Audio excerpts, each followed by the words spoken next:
Hey, everybody, and welcome back to another edition of the Rising Tide Leadership Podcast, where we simplify the complexities of your leadership journey. I'm Mo, and I'll be sitting in the host chair today because I have a very special guest, Hussein Hallak.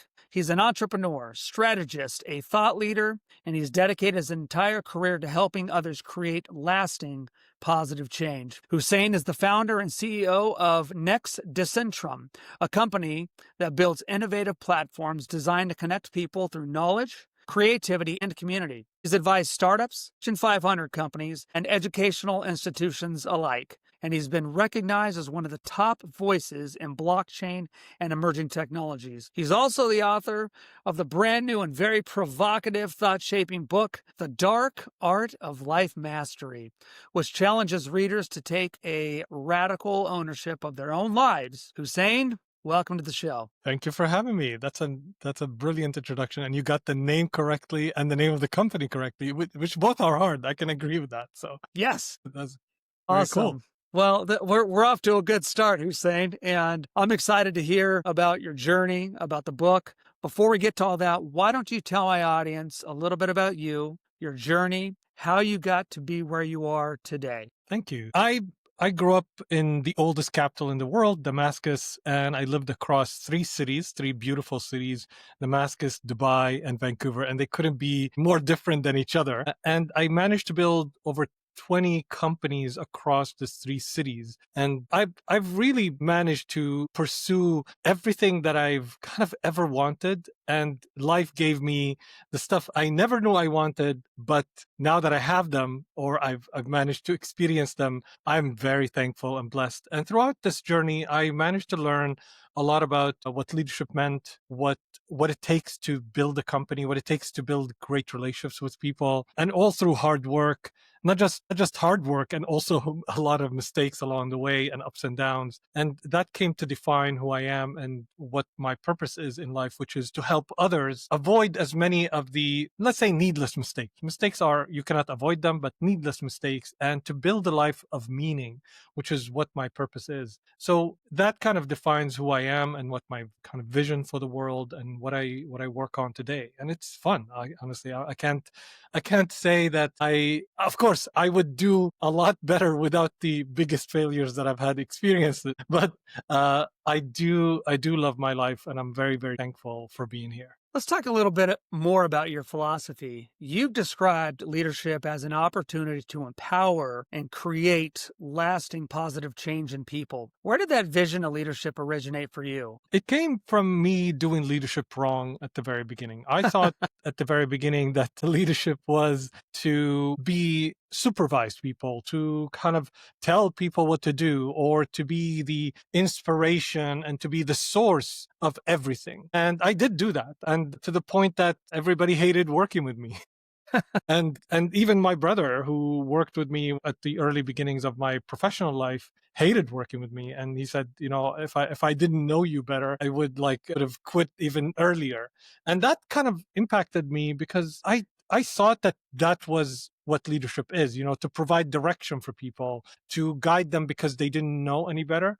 And I started looking into what does it mean to be a leader, and testing multiple things and seeing. I got interested in the impact of my leadership rather than just how can I be like a better leader, as in a better person that has a bigger vision, can speak much better, has more presence. Because these are the things I was focused on. I started to test certain things and see how it impacts others. And I found the best way to lead others is not to consider myself as the source of anything as much as a facilitator, because the reason I wanted people around me is because they have talent and they have things to contribute. And if I am the source and I have to tell them what to contribute every time, I found that they are always dependent on me. And I still make that mistake. Don't get me wrong. Like, nobody's perfect. And I still make that mistake where I think I have the answers, or it's faster for me to tell people, if I just tell them to do this, they will do it. And sometimes you have to, don't get me wrong. Sometimes you have to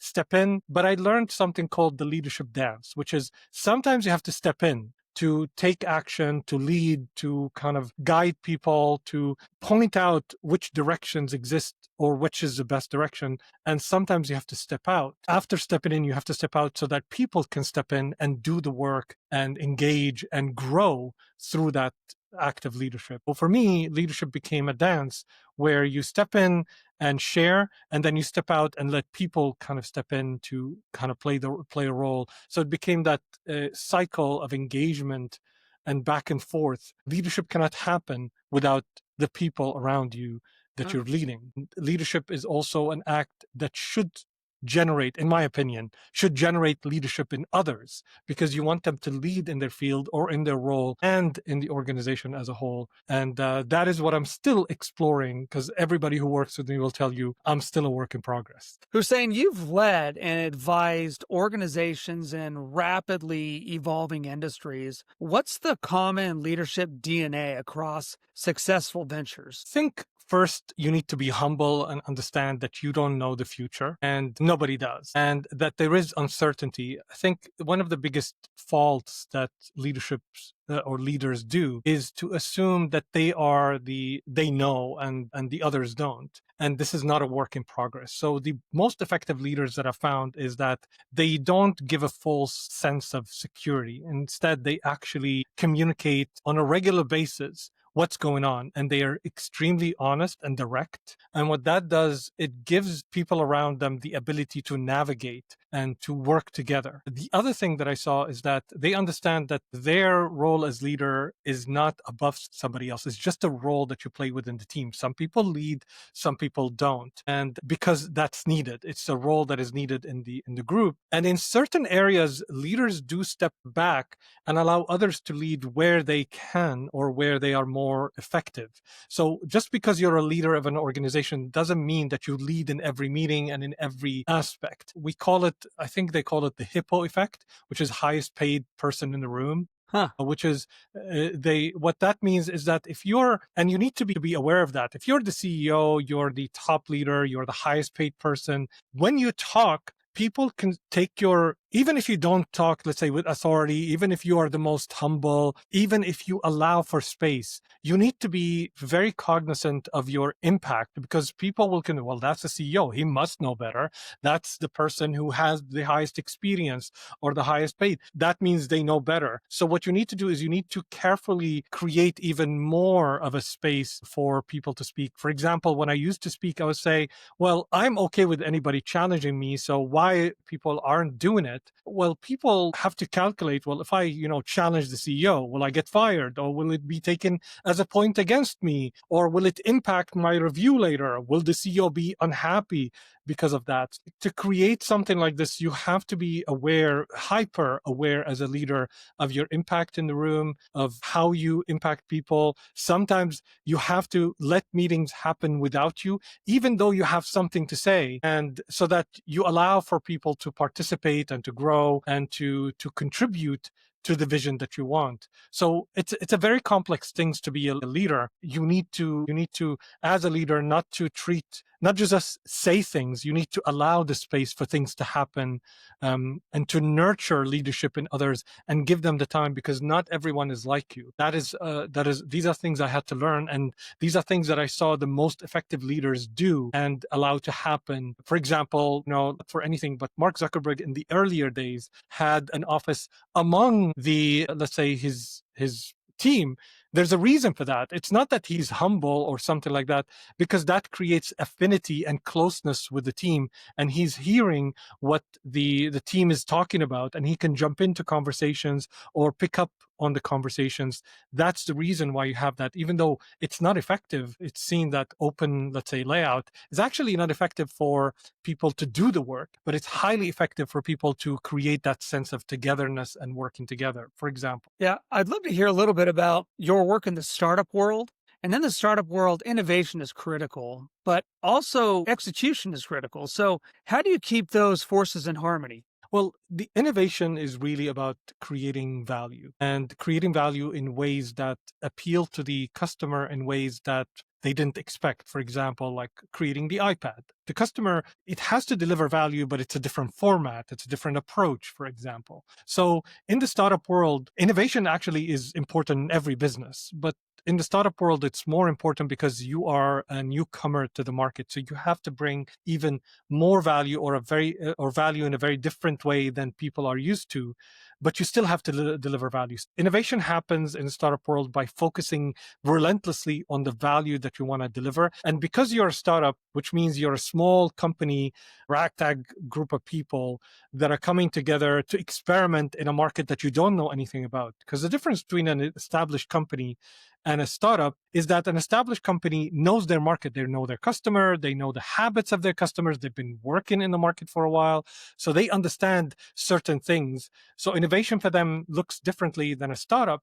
A startup don't know anything about their market. They're testing. So for them, you really need to be hyper focused and to have constant small experiments to get you more familiar with your market. So you poke, I like to say it like that. It's like you poke the market to see how the market pokes back, if it pokes back at all.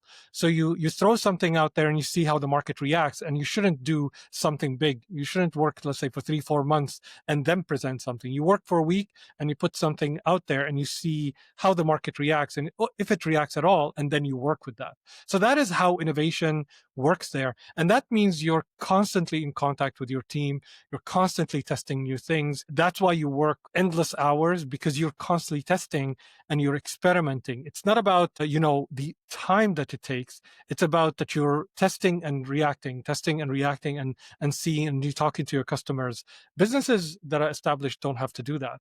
But that's how innovation looks like. And at the end of the day, what ends up happening is the idea you started with is very different than the idea you end up with, because it includes the feedback from the market, the contributions of your team, and the growth that you have to experience as a founder and as a team as you learn more about what the value that your customers are looking for. Hussein, let's talk about your brand new book, The Dark Art of Life Mastery, which I love the title. It was a great read. It was a fast read. I got a lot out of it, and it's written very differently, and it's very inspiring. What was the inspiration behind The Dark Art of Life Mastery, and what does dark art mean in this context?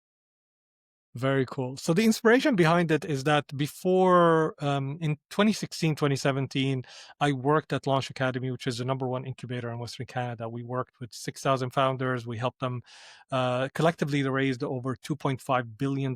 So I got a chance to mentor and work with hundreds of entrepreneurs. And through that, I loved the act of mentorship. I didn't mentor people before. I've worked with people, helped people, but I never really mentored people as close as that.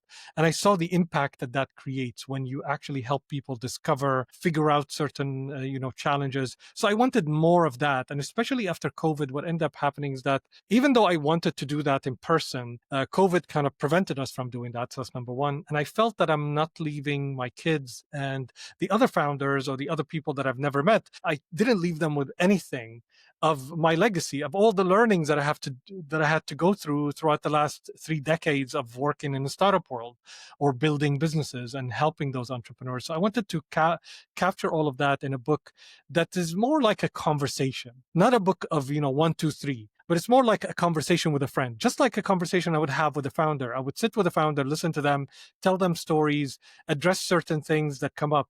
So that's why the book kind of meanders like a conversation that you're having, especially in my favorite places. My favorite places is a gallery or a museum where you're walking around and you have artworks or artifacts that kind of inspire you. That's why the book has an artwork attached to each chapter, because I want the artwork to stop you. Based on the conversation, you look at the artwork differently, or the artwork inspires you to think differently. So that's how the book was structured. And the dark art, because you can't see, let's say, in a fog or in the dark. You have to kind of feel your way through things. And life is like that. Life is uncertain in general. And luckily, in the past few decades, we had more certainty, and we know how the civilization, we can tell, let's say, people used to plan 10 years or 15 years in the future. Now you can't, because we're back at that very uncertain times, thanks to politics, whatever. I'm not going to go into that. But, every day is like the world is completely different than the day before it.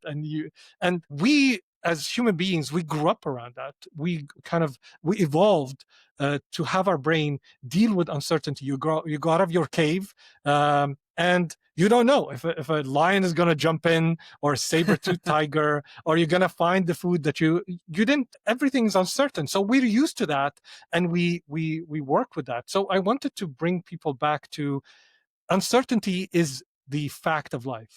How do you navigate that?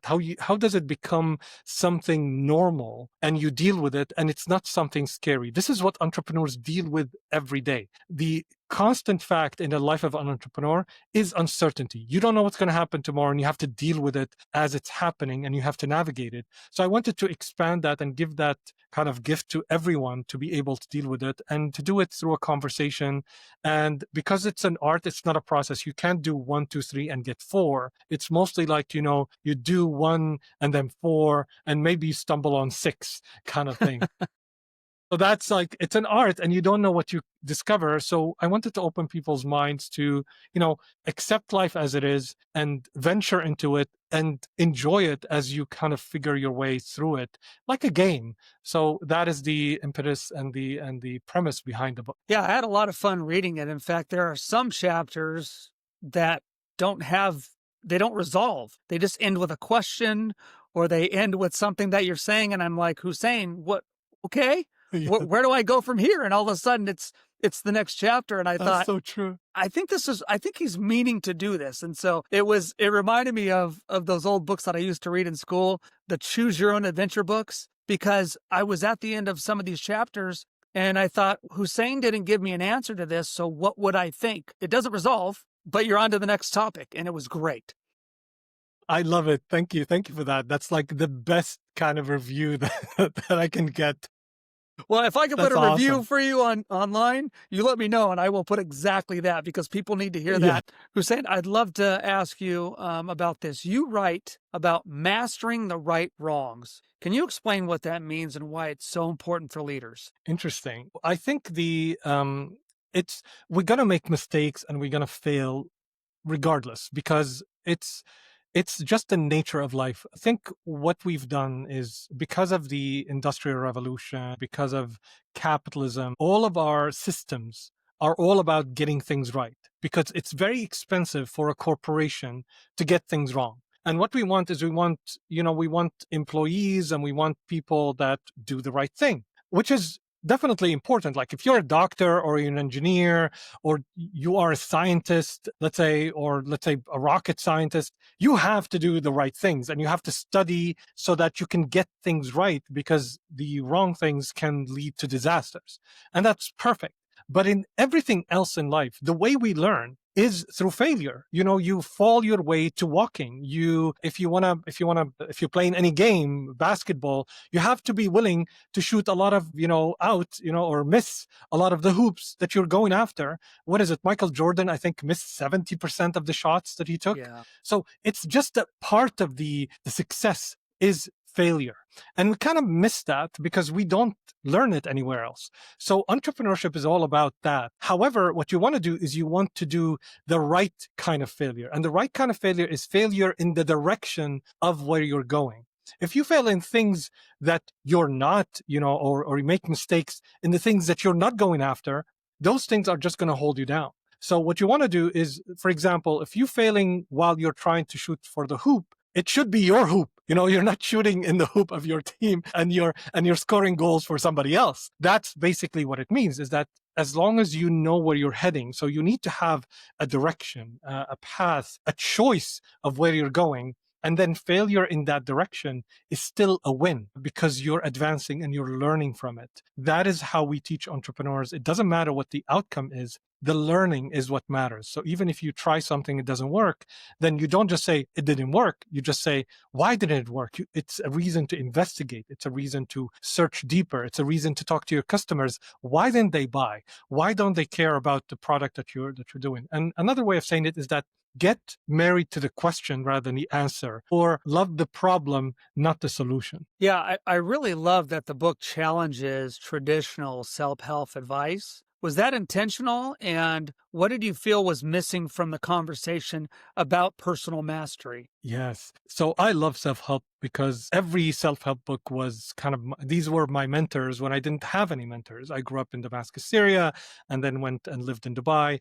And the books were my friends. In fact, when I was an engineer in Syria, I used to be paid $100 per month. That's basically my salary. And to buy a book or two, that means half of my salary went to books. So I valued books. And one of the things that I noticed as I learned along is that a lot of the books have process in them, and that process you have to apply it. And one of the challenges I faced is because I wasn't in the US, I was in Syria. A lot of the things didn't exist. Like, we didn't have the systems, we didn't have access to certain software, we didn't have access. The market didn't work the same way that it worked in the US. So a lot of things broke down. A lot of the processes, I get to 1, 2, and then 3, like I can't apply 3. So I had to figure my way around these things. And what I realized along the way, it was kind of a blessing, which is you should take the self-help advice and then you should apply it to your own world and don't take it as is. So I wanted to write a book that gives you the space to figure your own way along the way. So it gives you direction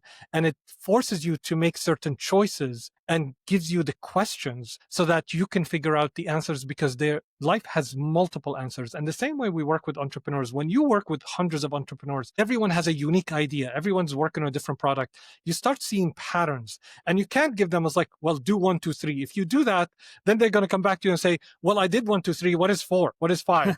And then they're dependent on you. And that's very dangerous, because we were 3 team members leading an incubator, a nonprofit incubator, helping thousands of entrepreneurs. We can't even handle the volume. And the other thing is that you wouldn't want that, because we don't have the answers for every challenge they're going to face.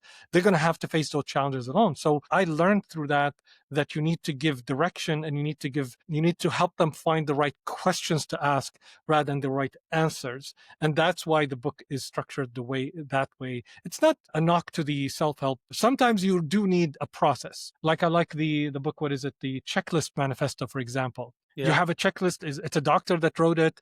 And for them, there's a checklist, like flying in a plane. These are things that are important for them. And there are areas where you need 1, 2, 3, and then 4. But there are a lot of areas in life, especially for an entrepreneur building a new company or entering an uncertain market, where the questions and the choices in the moment matter more than finding the right answers or a certain process. I'd love to peel back the curtain a little bit into your own life. Which lesson from this book has been most transformative for you? I think joy. This is something that I'm exploring right now heavily, which is, what does joy mean and how do you have joy in the moment? Because throughout my life, I always considered my life as a struggle, and I struggled through my life. I had so many failures. I had big failures. I lost $1 million, and that part of the world is like losing $50 million in this part of the world.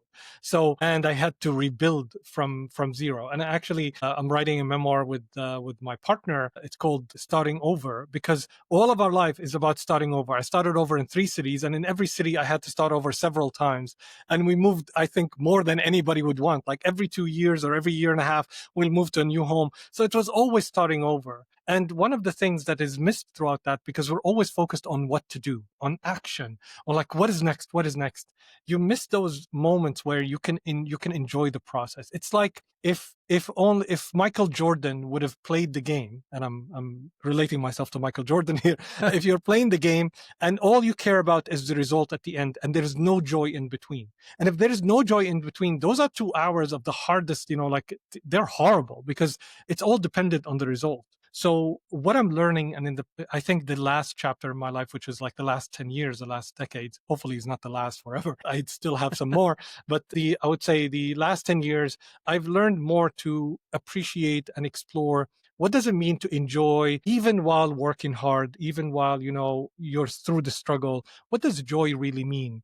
And I'm still exploring that, and I'm kind of writing also about it that's how I explore things, by writing. And I think that is the biggest lesson. The biggest lesson is joy is available in the moment, regardless of what's happening in your life. Not to connect the joy to a success metric that appeals to others. We all say, well, if I didn't achieve $1 million, or if this is not a win, or if I didn't generate revenue, then everything's a waste. Well, the problem with that is that means that I didn't enjoy, I've been working on something for 2 years. Well, what is these 2 years are a loss? So I'm learning more to experience joy in the moment and to enjoy these small little things, small wins or small actions, even regardless of the result. And that is kind of helping me enjoy life more. And that is the biggest lesson that I got from the book, even from writing the book itself.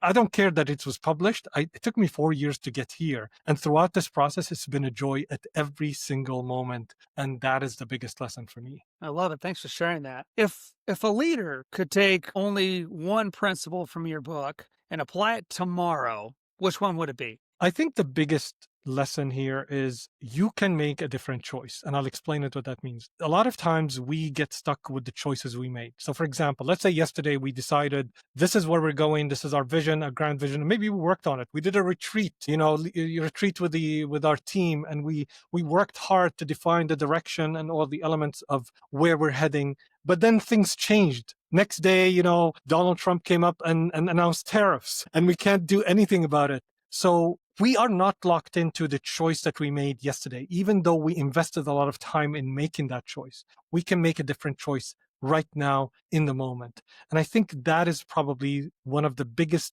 lessons that leaders can take, is that choices are available to us in the moment, and we can always make a different choice based on where we are. Where we are changes as we progress. It's kind of like how you navigate waves, and you're navigating, it shows the treasure island that you're going after, and then a storm comes in the way. You don't continue on the same path, even though that was your choice, and even though you invested a lot, because if you continue down that path, you know that you're going to hit the storm, and it might actually completely destroy your ship. So you actually make choices in the moment, and this is something you get used to. And it doesn't mean that the past choice is wrong. It just means that this moment has different parameters and you make a different choice. And you need to get into the practice of making different choices, smaller impact choices that impact a smaller period of time. Make choices on the bigger, like, yeah, we're heading in that direction. However, right now we need to veer off a little bit. Canadian companies had to do that with the tariffs, for example.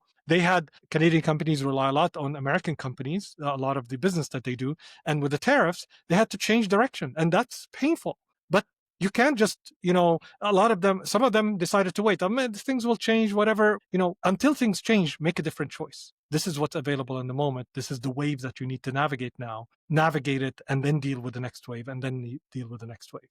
That is my recommendation for leaders. And that's how you can manage between long-term goals and the moving with the moment. And you need regular communication with the team. You need to be open with the team that, just because we're making different choices doesn't mean that this is bad, or it just means that we have to operate differently as an organization. We have to constant communication, be willing to change, and don't engage with blame or what does that mean, or, the stories that we tell ourselves. Just make the choice, take the action, see what the result, make a different choice, and take action, see what the result, and continuous process. Hussein, where can my audience find you to connect with you? Where can they find the book? Where you can find me at HusseinHallak.com. Search Hussein Hallak on Google. I think I'm the only one with that name with that many links. You'll probably find another Hussein Hallak, but that's me. Sure. And if there's any questions, please share them with me. I'd love to answer. I love problems. So send your problem my way and we'll have a conversation. Awesome. Well, we will definitely drop those links to connect with you, Hussein, as well as the Amazon link for our listeners to grab your book. I really appreciate you chatting with me today. I mean, your blend of leadership insight, entrepreneurial vision, the deep personal lessons that you share with us in the dark art of life mastery. I mean, it just really gives my audience really an inspirational and a practical way to lead. So thanks so much for being a part. Congratulations on the book. And I look forward to chatting with you again for your next book. Thank you very much, Mo. I really appreciate it. Great questions and a great conversation as expected.